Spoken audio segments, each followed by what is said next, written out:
You should be grateful Robert is gone. Now this family can finally move forward."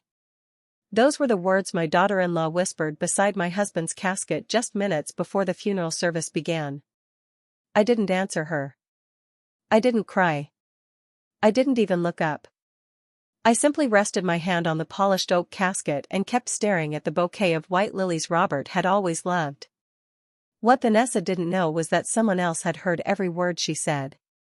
And before that terrible day was over, everything she believed about my husband's legacy would begin to unravel. I'm Margaret Whitmore. I'm 71 years old, and 3 days ago I lost my husband of 42 years. Robert wasn't just my husband. He was my best friend, my partner, and the one person who always made me feel safe in this world. The funeral home sat on the edge of our small Pennsylvania town, surrounded by tall maple trees whose leaves swayed gently in the cool morning breeze. Family members filled the chapel, dressed in dark suits and black dresses. Some dabbed at their eyes. Others spoke in hushed voices. Everyone seemed to understand the weight of the day except for Vanessa. She stood near the front row wearing an expensive black designer dress and a diamond bracelet that caught the light every time she moved her wrist. Her expression looked sad whenever someone glanced her way, but every time she thought nobody was watching, a strange confidence appeared on her face. As though she were already looking beyond the funeral toward something else. Toward something she expected to gain. My son Ethan stood beside her. He looked exhausted. The past week had aged him. Dark circles rested beneath his eyes, and his shoulders slumped beneath the weight of grief. Yet even then, he rarely stepped more than a few feet away from Vanessa. I wished Robert were standing beside me. He would have noticed the same things I did. He always saw what others missed. The pastor approached and quietly informed us that the service would begin in 10 minutes. Guests slowly found their seats. I reached for the front row chair reserved for Robert's wife. Before I could sit down, Vanessa stepped in front of me. Her smile never reached her eyes. "Actually, Margaret, these seats are for immediate family." For a moment I thought I had misunderstood. Immediate family? After 42 years of marriage? After raising the son standing beside her? I looked at Ethan, expecting him to correct her. Instead, he stared down at the carpet. "The second row should be fine," Vanessa added softly. Several nearby relatives exchanged uncomfortable glances. Nobody spoke. I simply nodded and moved to the seat she indicated. The humiliation settled quietly inside my chest, but I refused to create a scene at Robert's funeral. He deserved dignity. I would not take that away from him. As I sat down, I noticed a man standing near the chapel entrance. Benjamin Carter. Our family attorney for more than 2 decades. He had arrived only moments earlier, carrying a slim leather briefcase. His expression was calm, but his eyes remained fixed on Vanessa. Then he looked toward me. For just a second, our eyes met. Something passed across his face. Concern. Recognition. Perhaps even understanding. And then he glanced toward the casket, tightened his grip on the briefcase, and slowly walked farther into the room. At that moment, I had no idea that Robert's final act of love was already moving quietly into place. The funeral service passed in a blur of soft organ music, quiet prayers, and memories that seemed to belong to another lifetime. I heard people speak about Robert's kindness, his integrity, and the way he always showed up when someone needed help. Every word was true. Yet as I sat there listening, I kept thinking about the silence that had settled over our home during the last few years. It was not Robert who had changed. It was everything around him. After the guests began filing out of the chapel, I found myself drifting back through memories I had not allowed myself to revisit for a long time. The truth was that Vanessa had not become cold overnight. Looking back, the signs had been there for years. Small things at first. Easy things to dismiss. Family dinners where she conveniently forgot to save me a seat. Holiday gatherings that somehow changed locations without anyone informing me. Photographs posted online where every family member appeared except me. Whenever I mentioned these things to Robert, he would squeeze my hand and tell me to be patient. He believed families could heal. He believed kindness would eventually win people over. And because I loved him, I tried to believe it too. 3 years earlier, on Thanksgiving, I had spent nearly 8 hours preparing dinner. Robert carved the turkey while I finished the mashed potatoes and gravy. We waited until nearly 7 o'clock before Ethan finally called. Vanessa had apparently made other plans. They would be spending the evening with friends instead. Robert looked disappointed, but he never complained. Instead, he smiled and told me we would have leftovers for a week. That was the kind of man he was. He always found a way to protect my heart, even when his own was hurting. During the final year of his life, his health began to decline. Doctor appointments became more frequent. Some weeks we drove more than 50 miles between specialists. Yet despite everything he was facing, Robert continued worrying about me.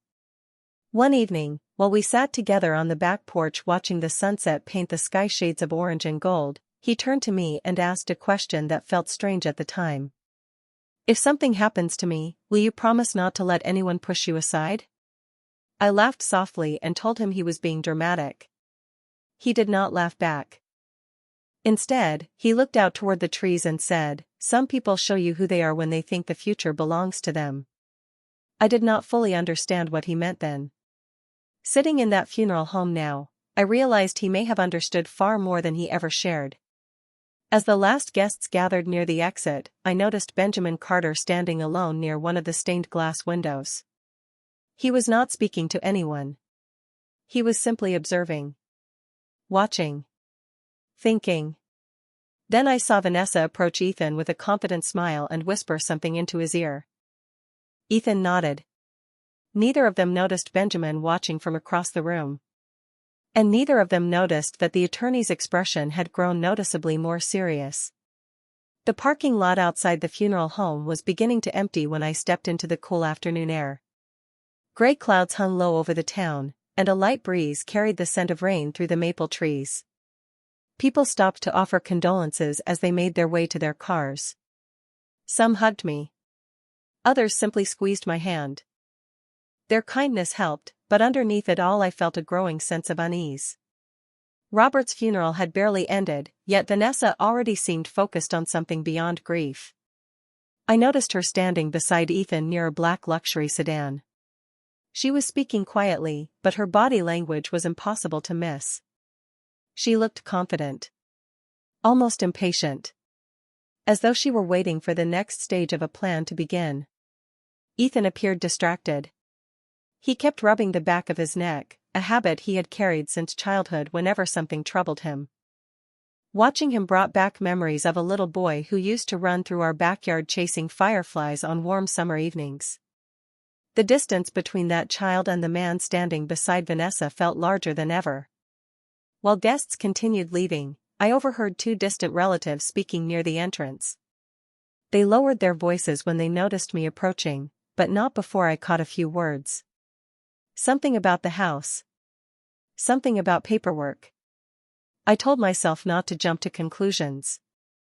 Grief has a way of making every conversation sound suspicious. Still, the feeling lingered. Robert and I had lived in the same colonial home for more than 30 years. Every room held a memory.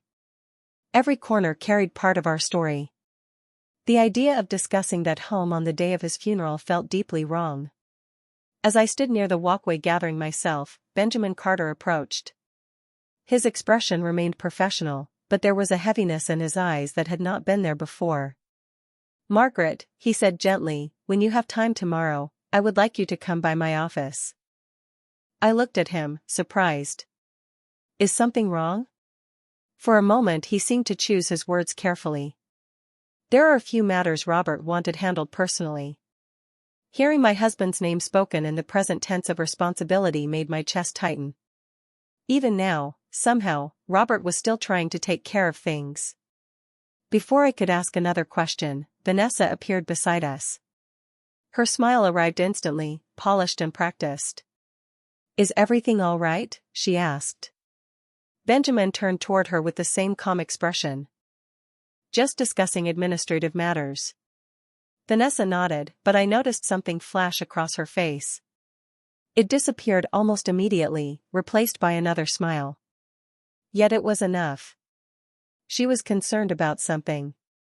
As Benjamin walked away, Vanessa slipped her arm through Ethan's and guided him toward their car. Neither realized I was still watching. Just before they reached the vehicle, she leaned close and said something that caused Ethan to look back toward me. Not with affection. Not even with sadness. With uncertainty. And for the first time since Robert passed away, I began to suspect that whatever was coming next had started long before the funeral ever took place. That evening, I returned to the house alone. The silence waiting behind the front door felt heavier than it ever had before. For more than 4 decades, Robert had filled these rooms with life. Even on quiet days, there was always the sound of his footsteps, the rustle of a newspaper, or his voice calling from another room. Now there was nothing. I set my purse on the entry table and stood still for a moment, letting the emptiness settle around me. The grandfather clock in the hallway ticked steadily, measuring a future I had never imagined facing without him. I wandered through the living room, my fingers brushing across familiar objects. A framed photograph from our 25th anniversary. A ceramic bowl we bought during a summer trip to Vermont. The worn leather chair where Robert spent countless evenings reading history books.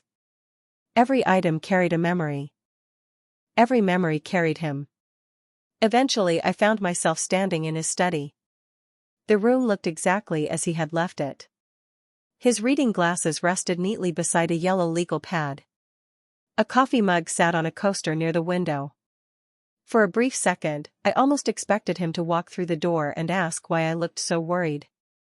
Instead, my eyes settled on a photograph sitting near the bookshelf. It showed Ethan at age 12, proudly holding a fishing rod beside his father. They were both smiling so widely that it was impossible not to smile back. Robert loved our son deeply. No matter how busy life became, he always made time for him. Yet over the last few years, I had watched a distance grow between them. Not an argument. Not a dramatic falling out. Just a gradual shift. Phone calls became shorter. Visits became less frequent. Decisions that once involved family discussions suddenly seemed to come from Vanessa alone. At first Robert dismissed it as normal adulthood. Then he stopped dismissing it. About 6 months before he passed away, we attended Ethan's birthday dinner. During the meal, Robert mentioned updating some estate documents. It was an ordinary comment. Yet I still remember the way Vanessa immediately changed the subject. Her smile remained pleasant, but her eyes sharpened. Later that night, while driving home, Robert sat quietly for nearly 20 minutes. Finally he said, "Did you notice how uncomfortable she became?" I told him he was probably imagining things. He shook his head. "No, Margaret. I think she pays very close attention whenever money is mentioned." At the time, I felt uncomfortable hearing him speak that way. I believed he was being unfair. Looking back now, I wished I had listened more carefully. As the evening darkened outside the study window, I opened one of the desk drawers searching for nothing in particular. Inside lay dozens of organized folders, receipts, and notes written in Robert's careful handwriting. Everything was exactly where it belonged. Then I noticed something unusual. Tucked beneath a folder was a sealed white envelope with my name written across the front. The sight of Robert's handwriting instantly stopped my breath. I stared at it for several seconds before carefully picking it up. Whatever was inside, he had wanted me to find it. And suddenly Benjamin Carter's unusual behavior earlier that day made a little more sense. My hands trembled as I sat down in Robert's chair and carefully opened the envelope. Inside was a single handwritten letter folded twice and dated almost 4 months earlier. The sight of his handwriting immediately brought tears to my eyes. Robert had always written with deliberate precision, every letter neat and unmistakable. I took a slow breath and began reading. "My dearest Margaret, if you are reading this, then I am no longer there to say these things myself. First, I need you to know that loving you has been the greatest privilege of my life. I paused for a moment, unable to continue until I gathered myself. Then I kept reading. The next lines changed everything. Robert wrote that during the previous year he had begun noticing behavior that troubled him. Not from strangers. Not from business associates. From people inside our own family. He explained that certain conversations had taken place when he thought nobody was paying attention. Discussions about property. Questions about ownership. Comments about the future of the house after he was gone. None of it was openly hostile, but enough of it had concerned him that he decided to take precautions. He wrote that he trusted Benjamin Carter completely and had instructed him to handle several matters personally. At the bottom of the letter, Robert had underlined one sentence twice. Do not sign anything without Benjamin present. I stared at those words for a long time. The room suddenly felt colder. Robert was not a suspicious man. He never acted impulsively. If he had felt the need to write such a warning, then something serious must have happened. My thoughts immediately drifted back to the funeral. Vanessa's confidence.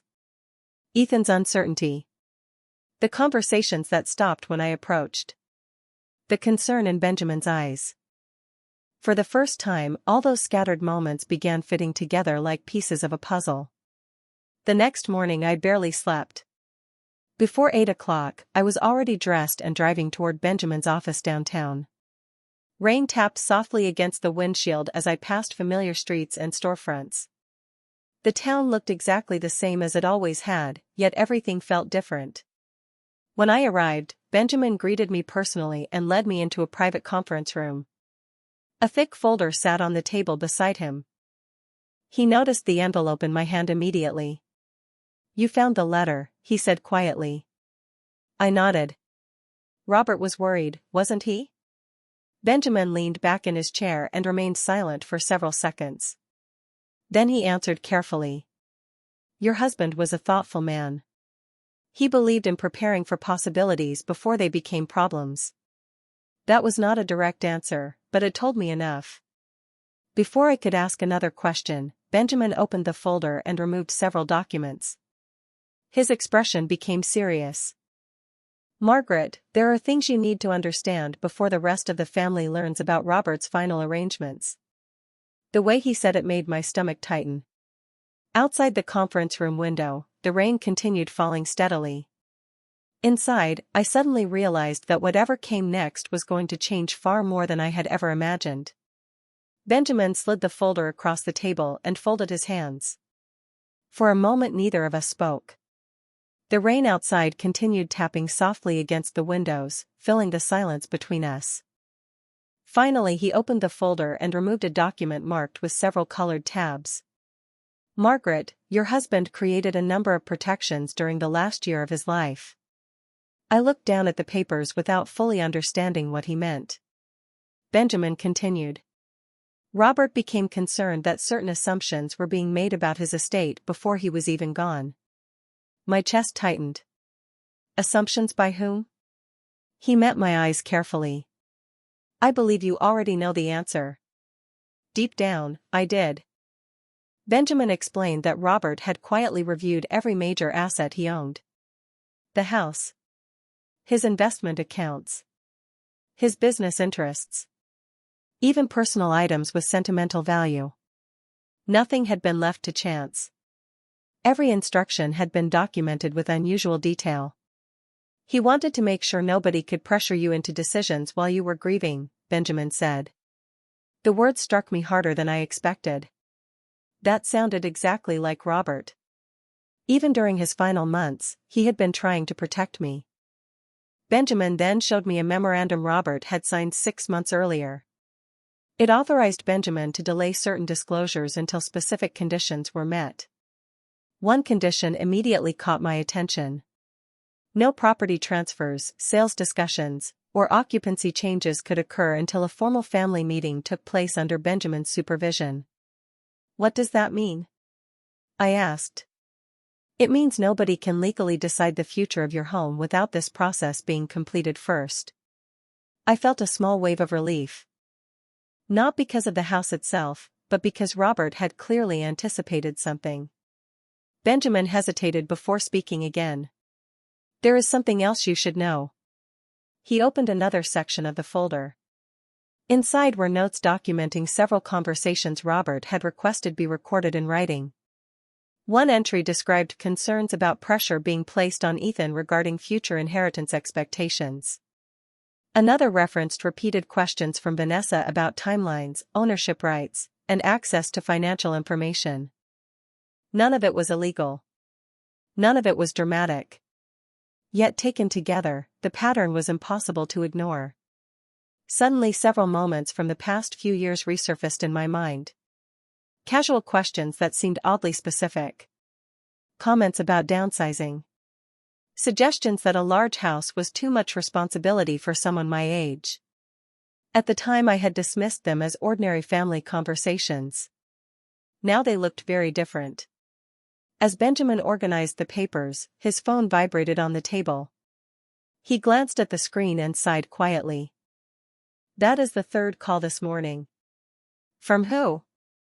I asked. He turned the phone slightly. Vanessa's name appeared on the display. My stomach sank. The funeral had been less than 24 hours earlier. Benjamin silenced the call without answering. "She seems very eager to discuss the estate." Neither of us spoke for several seconds. Then he closed the folder and looked directly at me. "Margaret, I need you to be prepared. I believe the next few days are going to reveal people's true priorities. When that happens, remember what Robert wrote in his letter. Do not sign anything. Do not agree to anything. And most importantly, do not underestimate your own position." As I left his office later that morning, the rain had finally stopped. Clouds were beginning to break apart overhead. For the first time since Robert's funeral, I felt something other than grief. I felt caution. Because somewhere ahead of me, a confrontation was already beginning to take shape. 2 days passed quietly, at least on the surface. I spent most of my time at home sorting through photographs, thank you cards, and the countless small reminders of a life shared with Robert. Yet beneath that calm routine, I could feel pressure building. It appeared in subtle ways at first. A voicemail from Vanessa asking whether I had considered my long-term living arrangements. A text message suggesting that maintaining such a large property might become overwhelming. Another message offering to help me make practical decisions before things became complicated.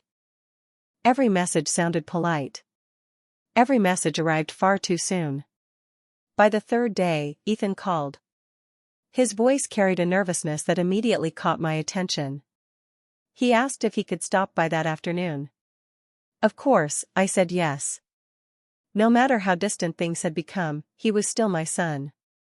When he arrived, he stood in the doorway for several seconds before stepping inside.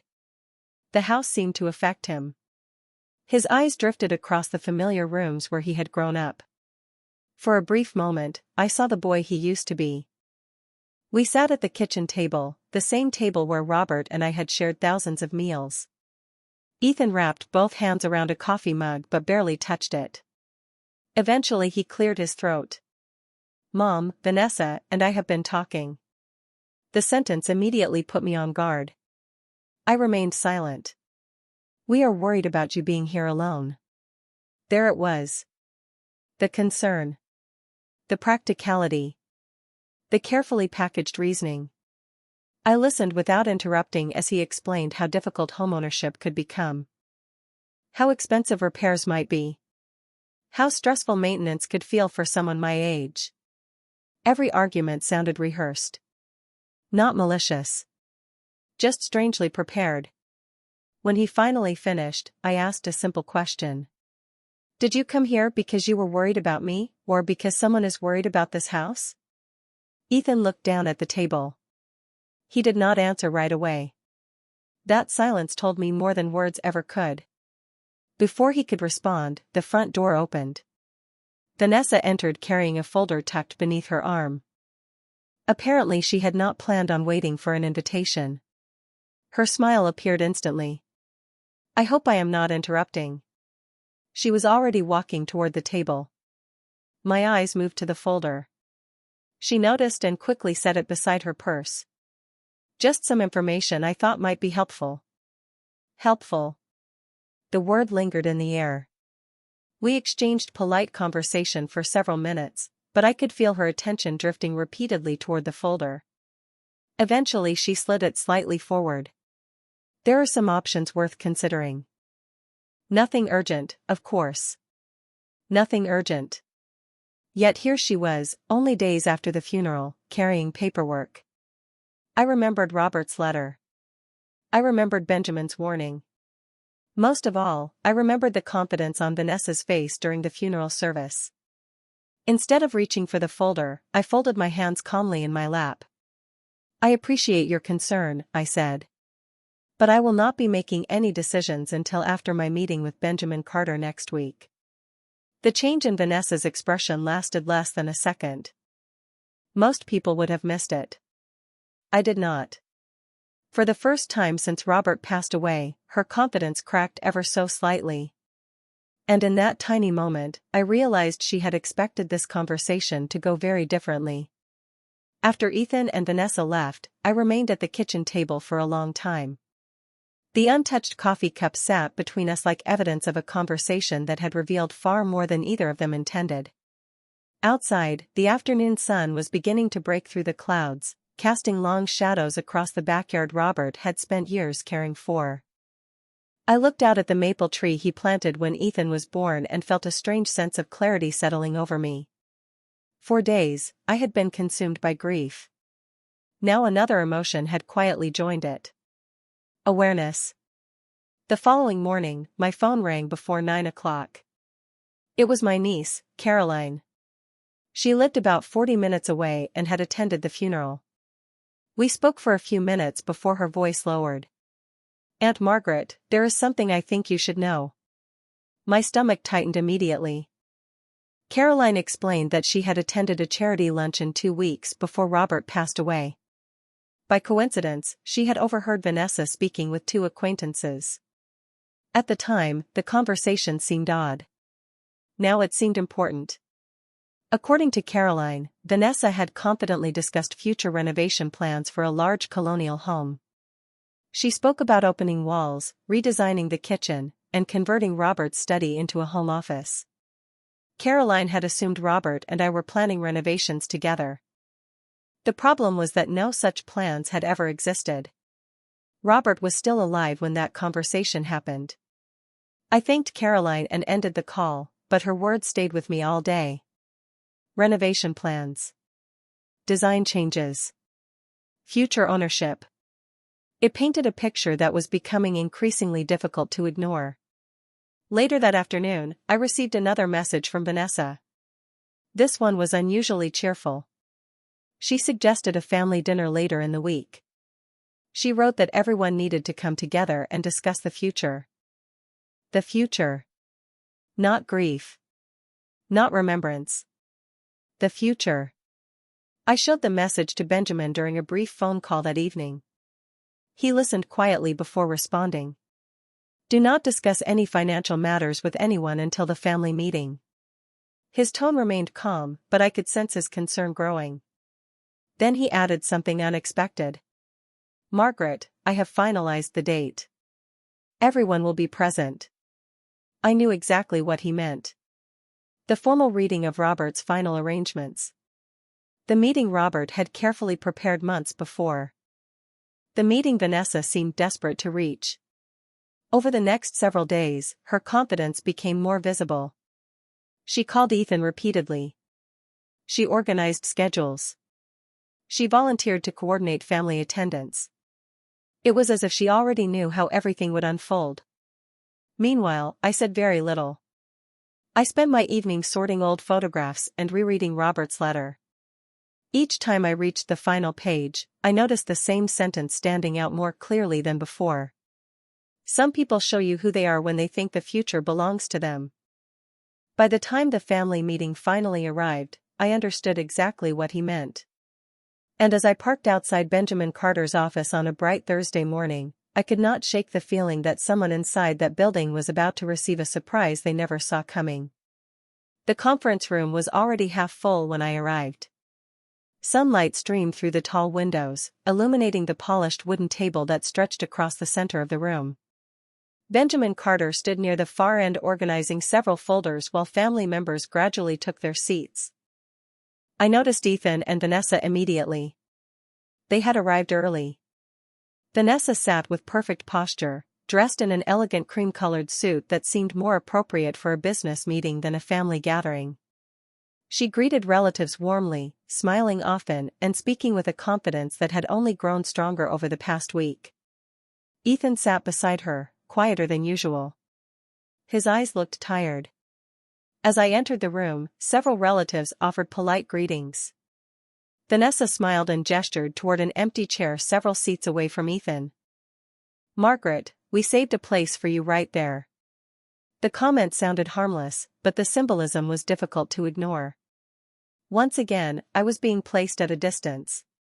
Once again, she seemed eager to establish where everyone belonged. I simply thanked her and took my seat. Benjamin waited until the final family members arrived before closing the conference room door. The soft click echoed through the room and immediately changed the atmosphere. Conversation stopped. Smiles faded. Everyone understood that something important was about to begin. Benjamin cleared his throat and opened the first folder. "Thank you all for attending." Robert Whitmore left detailed instructions regarding the administration of his estate. "My responsibility is to ensure those instructions are followed exactly as written." Vanessa nodded confidently. She folded her hands together and leaned slightly forward. It was the posture of someone expecting confirmation rather than information. The first portion of the meeting covered routine matters. Charitable donations. Personal keepsakes. Several gifts designated for grandchildren and extended relatives. Family members listened respectfully as Benjamin moved through the documents. Throughout it all, Vanessa appeared relaxed. Occasionally she exchanged brief glances with Ethan. At one point I even noticed a faint smile cross her face. Then the discussion shifted toward larger assets. Benjamin closed one folder and opened another. The room grew noticeably quieter. "Before we proceed further," he said, "there are several provisions Robert instructed me to present in a specific order." Vanessa adjusted her position immediately. Her attention sharpened. I could almost feel her anticipation. Benjamin removed a sealed document from the folder and placed it carefully on the table. Unlike the previous papers, this one carried multiple signatures and official seals. Even from across the room, it looked different. More significant. Benjamin paused before continuing. Several months before his passing, Robert made substantial revisions to his estate plan. Those revisions included protective provisions designed to prevent misunderstandings, conflicts, or undue influence during the administration process. The phrase caught everyone's attention. Undue influence. Vanessa's smile disappeared. Only slightly. But enough for me to notice. Benjamin continued speaking in the same calm professional tone. Because these provisions directly affect several assumptions that may have been made regarding ownership, occupancy, and future control of certain assets, I ask that everyone listen carefully before drawing conclusions. For the first time that morning, the confidence I had seen in Vanessa began to waver. Ethan looked confused. Several relatives exchanged puzzled glances. Meanwhile, Benjamin opened the document and prepared to read. And as he adjusted his glasses and looked down at the page, I realized we had finally reached the moment Robert had been preparing for all along. Benjamin began reading in a steady voice that carried clearly throughout the room. Every eye remained fixed on him.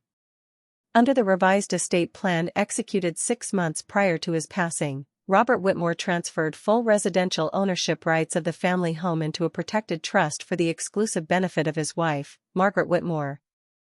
For a moment, nobody reacted. The words seemed to hang in the air as everyone processed their meaning. Then I saw Vanessa blink. Once. Twice. The confidence that had carried her through the entire meeting suddenly disappeared. Benjamin continued. The trust grants Margaret Whitmore lifetime occupancy rights, sole residential authority, and exclusive decision-making power regarding the property. Ethan frowned and leaned forward slightly. Vanessa's posture stiffened. Benjamin turned a page and continued reading. No beneficiary, heir, relative, or representative shall possess authority to sell, transfer, occupy, renovate, refinance, or otherwise alter the property without the written consent of Margaret Whitmore. A quiet murmur spread through the room. Several relatives exchanged surprised looks. One elderly cousin removed her glasses and stared openly at Benjamin. I remained completely still. The words did not feel like a victory. They felt like Robert speaking one final time. Benjamin paused briefly before continuing. In addition, Robert Whitmore included a written statement regarding his intentions. He lifted a separate document. The room fell silent again. My home belongs to Margaret as long as she wishes to live there. Any attempt to pressure, manipulate, or rush her into decisions regarding this property would be a direct violation of my wishes. Vanessa lowered her eyes to the table. Ethan slowly turned toward her. Confusion had replaced certainty in his expression. Benjamin continued reading. Margaret stood beside me through every success and every hardship. She is not a guest in this home. She is the reason it became a home in the first place. The silence that followed felt almost sacred. I felt tears gathering in my eyes, but I blinked them away. Across the room, several family members nodded quietly. They knew Robert. They knew those words sounded exactly like him. Then Benjamin opened the final section of the document. Furthermore, all major financial assets shall remain under trustee supervision until a review period is completed. Vanessa immediately looked up. It was a small movement, but impossible to miss. Benjamin continued without acknowledging it. The review period was specifically established to ensure that all decisions regarding the estate reflect Robert Whitmore's documented intentions and are free from outside influence. This time there was no mistaking the reaction. Vanessa's face lost color. Ethan looked between her and Benjamin as though trying to understand something that suddenly no longer made sense. The future they had apparently expected was slipping away with every paragraph. Benjamin carefully placed the documents back on the table. These provisions are legally binding and were reviewed multiple times with Robert before execution. Nobody spoke. Nobody argued. The room simply sat in stunned silence. Then Benjamin folded his hands and said the words that changed everything. We are not finished. There is one final instruction Robert ordered me to present after these provisions were disclosed. As he reached for another sealed envelope, I realized the biggest surprise had not even arrived yet. Benjamin carefully broke the seal on the envelope and removed a handwritten document. The room was so quiet that I could hear the faint rustle of paper as he unfolded it. He adjusted his glasses and looked around the table before speaking. These are Robert Whitmore's personal instructions regarding the future of his family. His voice remained calm, but the weight of the moment settled over everyone present. Then he began reading. If this letter is being read, then the people I love most are gathered together. I hope they are treating one another with kindness. If they are not, then I hope this letter helps them remember what truly matters. Several relatives lowered their eyes. Ethan stared at the table. Vanessa remained motionless. Benjamin continued. During the final year of my life, I spent a great deal of time observing. Illness has a way of teaching you which conversations people think you cannot hear and which assumptions they believe you do not notice. A visible tension spread across the room. Nobody moved. Nobody interrupted. I became concerned that Margaret's future was being discussed as though she were not capable of deciding it herself. I heard suggestions about where she should live, how quickly decisions should be made, and what should happen after I was gone. Those conversations troubled me deeply. Ethan slowly lifted his head. His expression changed with every sentence. It was not anger. It was realization. Benjamin read on. Margaret has stood beside me for 42 years. She sacrificed, supported, encouraged, and protected this family through every challenge we faced. Anyone who views her as an obstacle rather than the foundation of this family has misunderstood everything I worked to build. Across the table, Ethan closed his eyes briefly. Vanessa stared straight ahead. Her usual confidence had vanished completely. Then Benjamin reached the final page. To my son, Ethan. I love you more than words can express. But love requires courage. If you ever find yourself choosing between convenience and what is right, choose what is right. If you ever find yourself remaining silent when someone you love is being disrespected, remember that silence is also a choice. The words landed with unmistakable force. Ethan looked toward me for the first time that morning. There was pain in his eyes. And regret. Years of regret. Benjamin folded the letter and placed it carefully on the table. The silence that followed felt endless.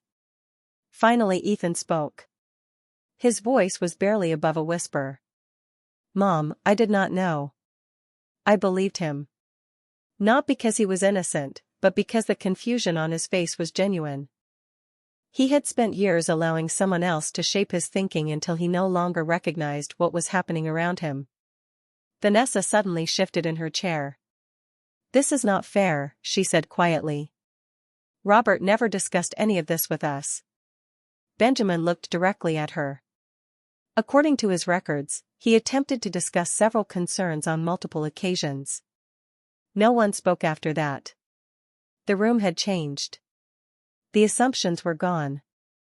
The confidence was gone. The carefully constructed future Vanessa had imagined was gone. And for the first time since Robert's passing, the truth stood alone in the center of the room where everyone could finally see it. The meeting ended quietly. No dramatic arguments. No raised voices.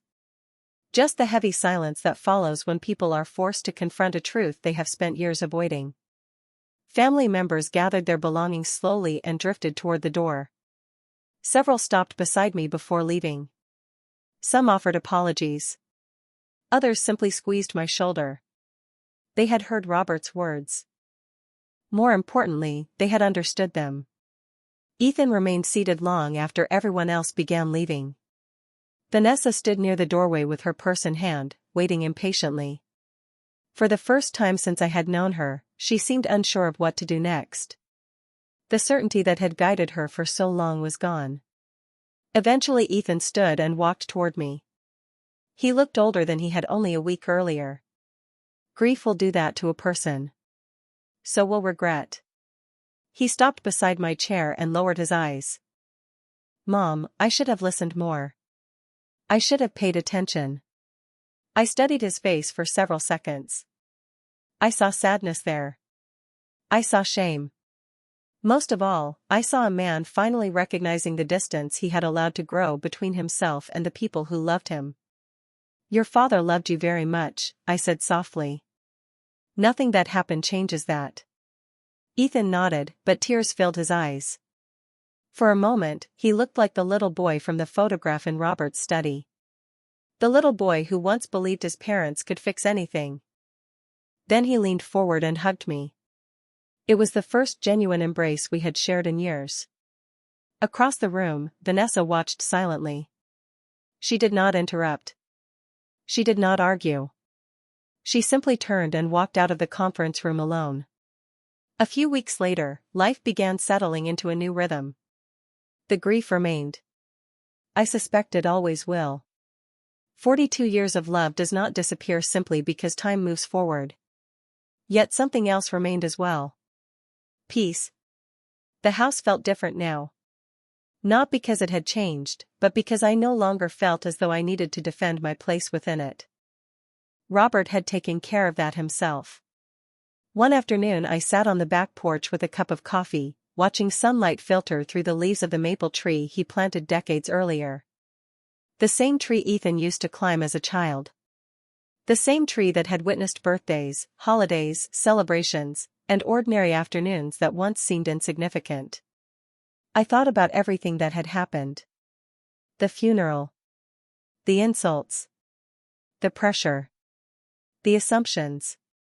In the end, none of those things had defeated me. Not because I fought harder. Not because I won an argument. But because Robert understood something important. Real strength does not come from controlling people. It comes from honoring them.